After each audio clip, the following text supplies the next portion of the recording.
Au commencement, avant même le temps, il n'y avait que l'harmonie. Les cieux, vastes et éclatants, reflétaient l'unité parfaite de la création. Un royaume de paix, régi par l'amour et l'ordre divin. Les anges, êtres de lumière radieuse, adoraient en chœur, leur voix remplissant les cieux de louanges au Créateur, qui insufflait vie et lumière à toutes choses.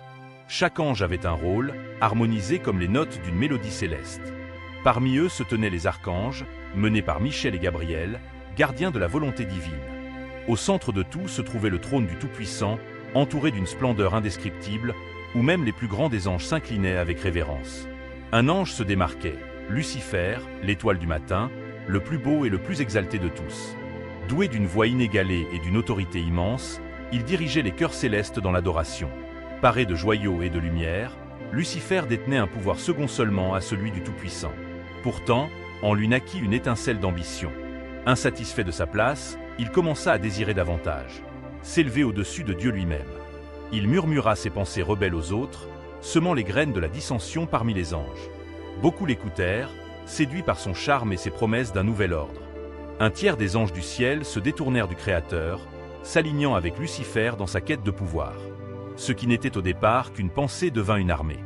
Le ciel, autrefois uni dans une adoration parfaite, se retrouva divisé. La rébellion déclencha une guerre cosmique. Lucifer mena son armée jusqu'à la mer de Verre, devant la montagne du trône de Dieu, où ils cherchèrent à renverser l'autorité divine. Alors qu'ils avançaient, le tonnerre et les éclairs grondèrent, et les êtres célestes réagirent à cette trahison. Pourtant, même les bêtes puissantes gardant le trône restèrent immobiles à un commandement silencieux. La marée sombre continua d'avancer, défiant l'ordre éternel.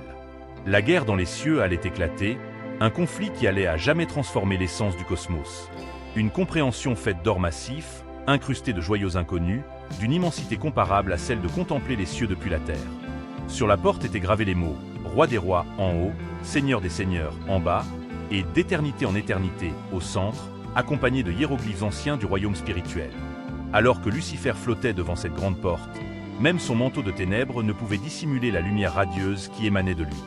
Maintenant si proche du Père, son corps réagissait instinctivement à la présence sacrée, ce qui éveilla en lui une profonde colère. Dans un accès de rage, Lucifer se mutila devant la salle du trône. Il arracha les tuyaux d'orgue de son dos, maudissant le Créateur alors qu'il s'écrasait au sol avec un bruit assourdissant. Il déchira ses cordes vocales et les jeta également. Bien que ses blessures se refermèrent instantanément, cela constituait un acte de défiance. Ensuite, il écrasa sa couronne, Lunon, la couronne du premier ange, et la jeta à terre. Les cieux retinrent leur souffle devant cette scène. À ce moment, les portes de Dieu s'ouvrirent dans une lumière aveuglante et des vents rugissants. Un bourdonnement grave, semblable au grondement des océans, résonna avec les nombreux noms de Dieu. Les vents secouèrent brièvement les sens, repoussant Lucifer. À la porte se tenait une figure solitaire. Son visage brillait comme 1000 soleils explosifs.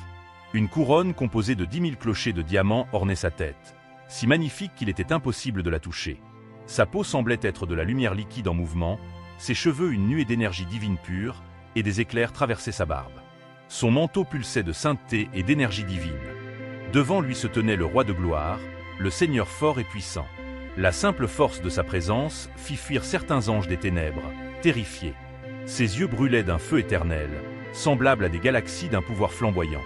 Au-dessus de sa tête, un arc-en-ciel brillait. À sa droite, une étoile ardente, et à sa gauche, une lune lumineuse.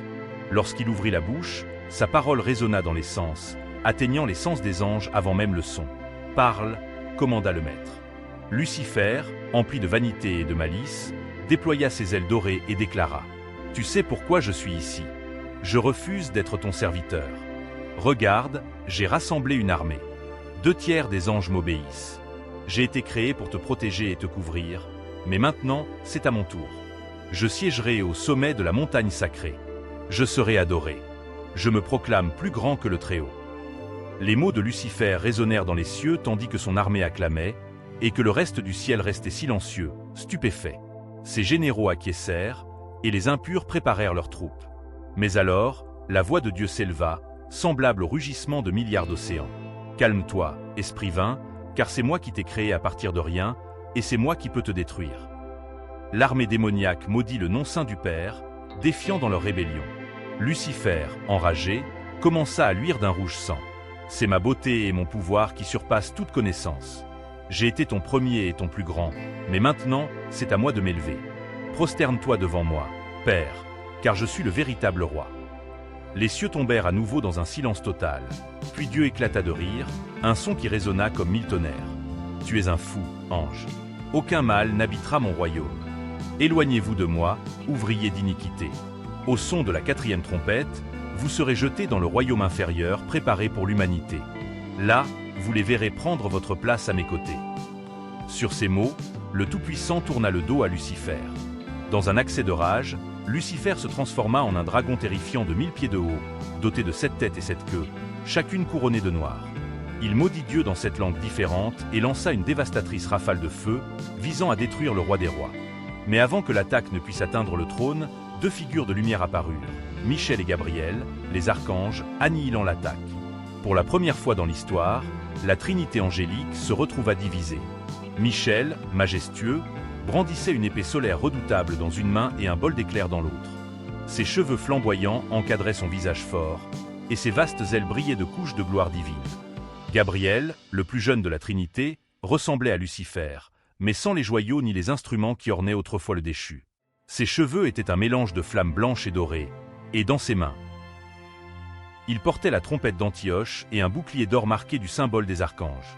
Les 2 archanges se tenaient là, mêlant tristesse et incrédulité, des émotions gravées sur leur visage alors qu'ils faisaient face à leur frère, Lucifer, qui s'était autrefois tenu à leur côté dans la gloire. À présent, il était Satan, fou et corrompu, menant une vaste rébellion de jeunes anges. Le moment qu'il n'aurait jamais cru possible était arrivé, la guerre dans le saint royaume de Dieu. Satan se retourna pour faire face à ses frères, le dégoût dans les yeux. Il jeta un regard à son armée et donna l'ordre. « Souvenez-vous de ce jour, mes frères. Attaquez !» À ces paroles, une brume sombre envahit l'air tandis que des milliards d'ailes démoniaques prenaient leur envol, leurs battements tonitruants résonnant à travers l'essence céleste. Satan, avec un grondement féroce, balaya Michael et Gabriel de sa queue. Depuis les têtes qui le couronnaient, il déchaîna un rayon noir terrifiant, traînant une traînée rouge sang. La force destructrice se précipita à travers les cieux, mais Gabriel l'intercepta, utilisant ses ailes comme bouclier. L'impact projeta Gabriel au sol, alors qu'un des commandants de Satan l'attaqua par derrière.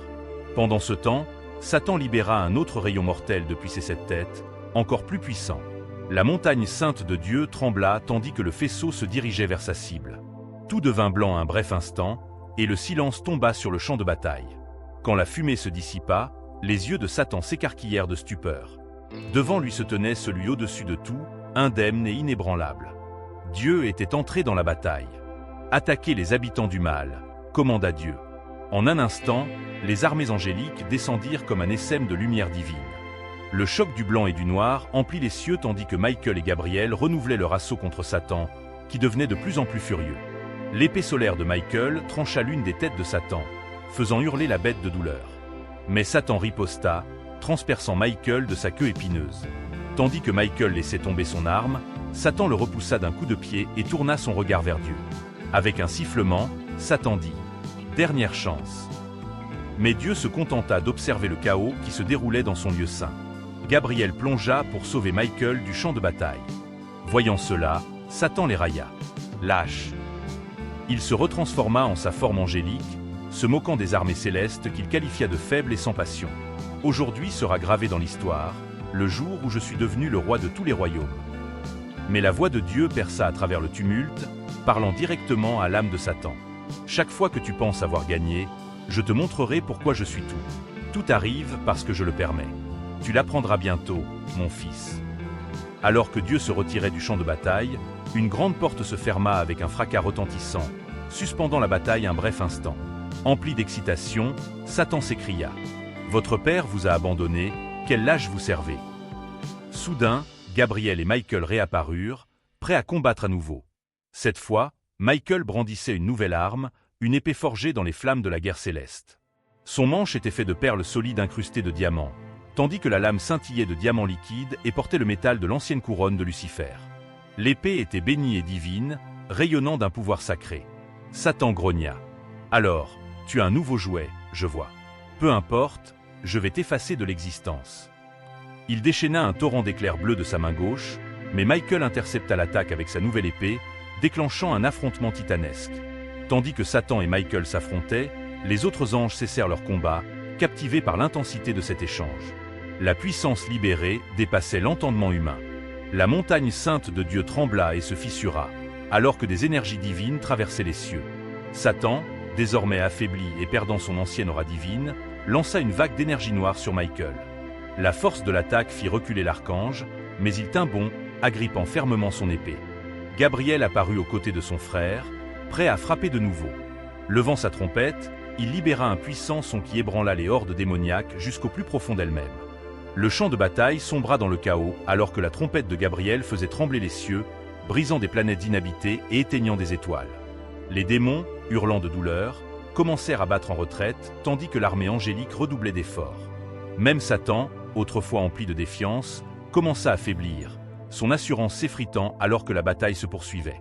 Finalement, avec un dernier souffle de la trompette de Gabriel, Satan fut projeté à la base de la montagne sainte. Le quatrième son de trompette résonna à travers les cieux, et la grande porte de Dieu s'ouvrit à nouveau. Celui qui est au-dessus de tout apparut sous la forme du soleil, sa lumière divine rayonnant sur le champ de bataille. Même les anges n'osaient lever les yeux sur lui dans sa colère.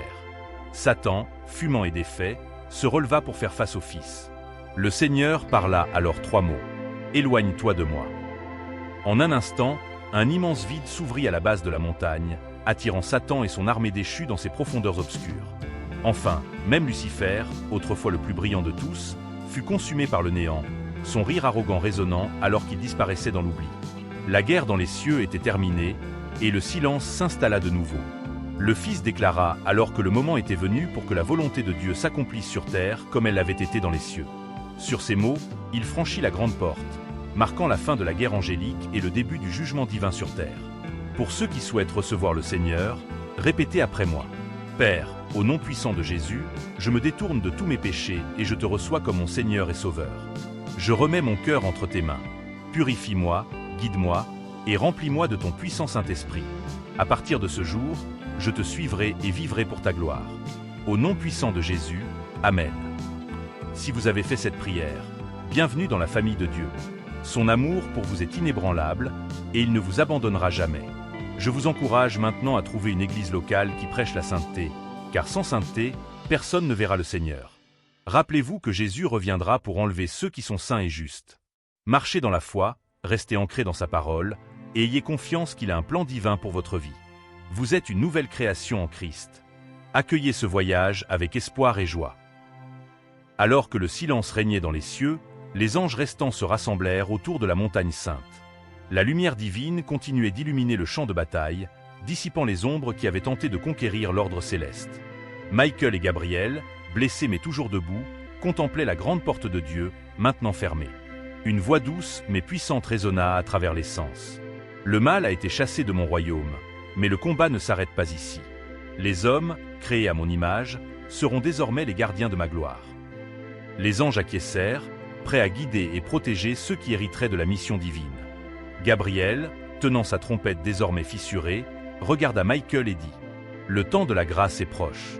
Préparons les cieux pour l'accomplissement du plan éternel. » Michael, brandissant son épée forgée dans les flammes de la guerre, s'adressa à l'armée angélique. « Restez fermes, car le jour viendra où nous serons appelés à nouveau.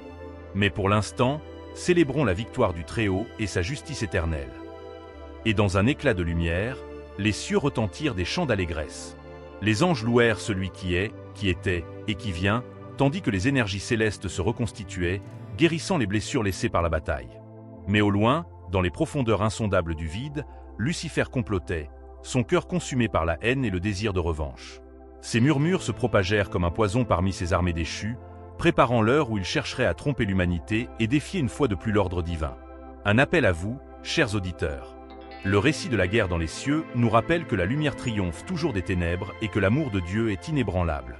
Si cette histoire a touché votre cœur, si vous désirez approfondir votre foi et marcher dans la lumière, nous vous invitons à vous abonner à Parole et Lumière. C'est ici que vous trouverez des enseignements inspirants, des récits édifiants et des vérités célestes qui vous guideront dans votre marche avec Dieu.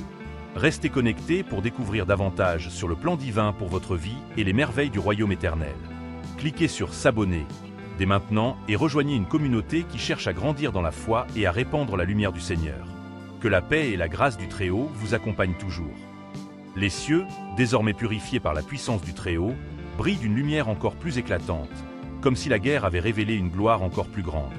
Les anges, fidèles et victorieux, se rassemblèrent devant la montagne sainte, les regards fixés sur le trône vide, attendant les prochaines instructions divines. Au loin, Gabriel et Michael, portant encore les marques du combat, s'agenouillèrent en silence, reconnaissant pour la force et la protection qu'ils avaient reçues. Une brise douce traversa l'essence, et une voix, douce mais pénétrante, s'éleva une fois de plus. Mon royaume est éternel. Aucun mal ne prévaudra contre ma lumière. Mais maintenant, un nouveau chapitre commence. Sur terre, les premiers rayons de cette lumière céleste commencèrent à toucher les cœurs des hommes. Des prophètes furent inspirés, des visions révélées, et le souffle du Très-Haut, le Saint-Esprit, se mit en mouvement. Pourtant, dans l'ombre, Lucifer, désormais Satan, rassemblait ses forces. Bien que banni du royaume des cieux, son ambition ne s'éteignait pas. Depuis les profondeurs du vide, il complotait. Son regard, brûlant de haine, se posa sur la terre, ce joyau de la création divine. « S'ils sont destinés à prendre ma place, murmura-t-il d'une voix rauque, alors je les détournerai de leur Créateur. Je leur montrerai que le chaos est plus séduisant que l'ordre, que la rébellion est plus attrayante que la soumission. » Mais dans les cieux, Dieu préparait un plan encore plus grand, un mystère caché depuis l'éternité, la rédemption de l'humanité. Alors que Satan mobilisait ses légions déchues, le Très-Haut s'apprêtait à envoyer son propre Fils, la lumière incarnée, pour marcher parmi les hommes. Les anges furent appelés à descendre sur terre, non pas pour combattre comme il l'avait fait dans les cieux, mais pour veiller sur les âmes et transmettre les messages du Très-Haut. Michael fut assigné à guider les armées célestes prêtes à intervenir à tout moment, tandis que Gabriel reçut une mission spéciale, annoncer l'espoir. Cependant, la bataille spirituelle continua de faire rage dans les royaumes invisibles. Chaque prière sincère des hommes devenait une arme dans ce combat. Chaque acte de foi, une lumière dans les ténèbres. Chaque âme sauvée, une victoire éclatante. Satan, furieux de voir son influence diminuer face à l'émergence de la foi, intensifia ses attaques, utilisant le doute, la tentation et la peur comme ses principales armes. Mais le ciel ne restait jamais inactif. Les anges fidèles, équipés de la puissance divine, repoussaient sans cesse les forces des ténèbres, protégeant ceux qui marchaient dans la lumière. Au cœur de cette lutte cosmique, un appel résonne à travers l'univers. Ce n'est pas seulement un rappel de la guerre dans les cieux, mais un cri d'éveil. Lève-toi, ô toi qui dors, et Christ t'éclairera. Le moment est venu pour l'humanité de choisir son camp. La lumière ou les ténèbres. L'amour éternel ou la rébellion destructrice. Un appel à vous. Si cette histoire vous interpelle, sachez qu'elle n'est pas qu'un récit du passé. Elle est une réalité continue, un combat spirituel dans lequel vous avez un rôle à jouer. Nous vous invitons à vous tenir aux côtés de la lumière, à marcher avec foi et à proclamer la vérité de celui qui est, qui était et qui vient. Abonnez-vous à Parole et Lumière pour découvrir davantage sur ce plan divin, pour approfondir votre foi et pour rejoindre une communauté unie dans l'espérance et l'amour de Dieu. Votre engagement n'est pas vain, il est une lumière dans l'obscurité. Que la paix du Très-Haut vous accompagne dans cette marche de foi. Restez connectés, car des révélations encore plus grandes vous attendent. Que le Seigneur vous bénisse abondamment, aujourd'hui et pour l'éternité.